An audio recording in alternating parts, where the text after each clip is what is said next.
The perfect heart. One day a young man was standing in the middle of the town proclaiming that he had the most beautiful heart in the whole valley. A large crowd gathered and they all admired his heart, for it was perfect. There was not a mark or a flaw in it. Yes, they all agreed it truly was the most beautiful heart they had ever seen. The young man was very proud and boasted more loudly about his beautiful heart. Suddenly, an old man appeared at the front of the crowd and said, "Your heart is not nearly as beautiful as mine." The crowd and the young man looked at the old man's heart.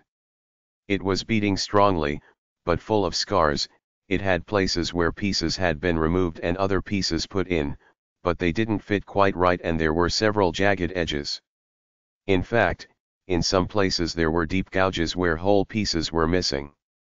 The people stared. How can he say his heart is more beautiful, they thought. The young man looked at the old man's heart and laughed. "You must be joking," he said. "Compare your heart with mine. Mine is perfect and yours is a mess of scars and tears." "Yes," said the old man. "Yours is perfect looking, but I would never trade with you. You see, every scar represents a person to whom I have given my love.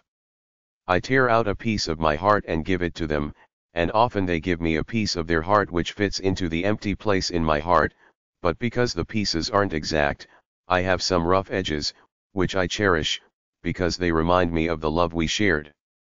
Sometimes I have given pieces of my heart away, and the other person hasn't returned a piece of his heart to me. These are the empty gouges. Although these gouges are painful, they stay open, reminding me of the love I have for these people, and I hope someday they may return and fill the space I have waiting. So now do you see what true beauty is?" The young man stood silently with tears running down his cheeks. He walked up to the old man, reached into his perfect young and beautiful heart, and ripped a piece out. He offered it to the old man with trembling hands. The old man took his offering, placed it in his heart, and then took a piece from his old scarred heart and placed it in the wound in the young man's heart. It fit, but not perfectly, as there were some jagged edges.